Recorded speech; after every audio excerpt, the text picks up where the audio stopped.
As we sit here in early April 2022 and the market continues to be really, really hot for top talent, what we're seeing in our marketing executive search practice, where Market Pro, we work with placing top brand people, top marketing people, e-commerce executives, communications, PR, anything that falls under the marketing related areas is what we focus on, right? And so we're interacting with those individuals on a day-to-day basis.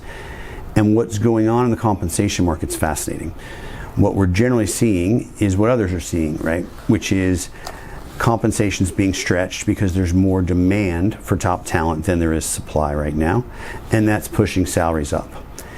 And what's interesting in that is that means a lot of things for organizations, right? And so we'll compare now to kind of a normal market. In a normal market, right, as we're doing executive search and we're talking to our clients, 80% of the time that they come to us, the salary range and the compensation level they have is adequate for the role. And 20% of the time we're talking to them about, your compensation is a little bit low, we need to raise that relative to the market, here's where the market's at, etc. And it's pretty much the 80-20 rule in practice, right? Right now that's totally flipped, meaning 80% of our clients are we having the conversation with, you're off from a compensation perspective. What your expectations are to where the market is are not aligned, and we need to be able to raise that up to get you top talent. And, or if you're really not willing to do that, then where are you willing to give on what you're looking for in this executive? And it's interesting as we talk to candidates, right? Because they're now seeing this. They're like, hey, I understand the market's really hot, and I don't want to undersell myself, right? I want to be able to get what is my fair market value, which is completely reasonable. You should get your fair market value. And then we have some candidates who, I will say, are shooting for the moon, right? They're overshooting what their expectations should be. And in some cases, they just may be extremely happy where they are, and it's only going to be a top high offer that's going to get them to move.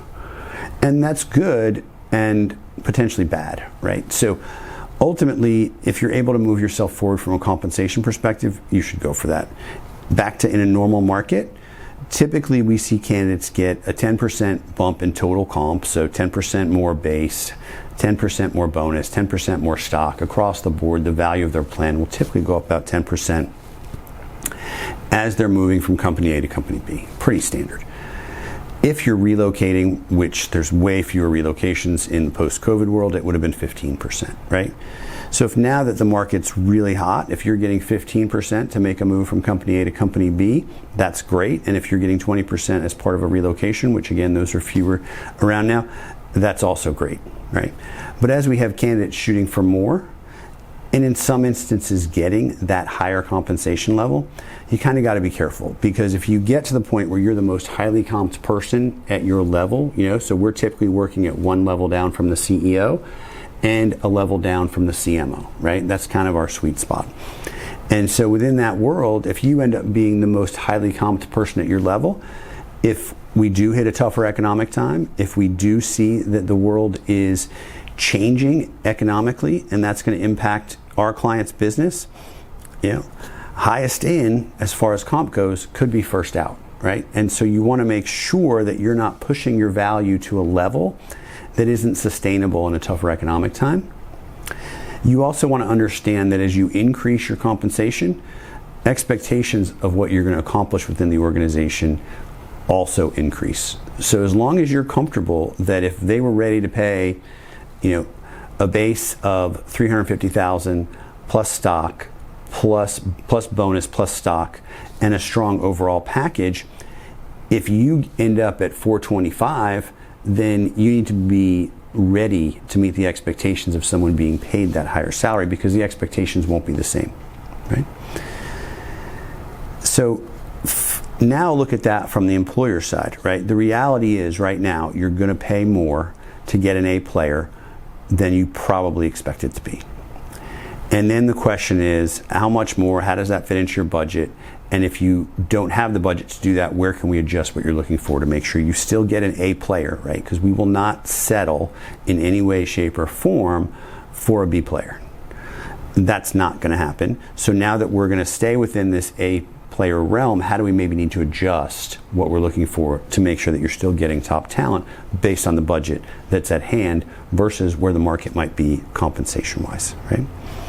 The other thing that candidates are really factoring in, and I say candidates are factoring this in across the board, is what's going to be my work-life balance as I go forward. And we're seeing this, where we work, kind of director level in big corporations through chief marketing, chief product officer, and everything in between on the marketing side. We're seeing that that's really important. But now, how I work and how my team works is very important. And in the middle of this, we're now seeing organizations going back to the office, right? Typically in a hybrid role, some organizations have gone remote first and some organizations are back to the office full time. But the vast majority of organizations are going back on a hybrid basis. And most organizations are pushing for 3 days a week, and most people are pushing to be in the office 2 days a week. And so somewhere in there, they'll find the balance.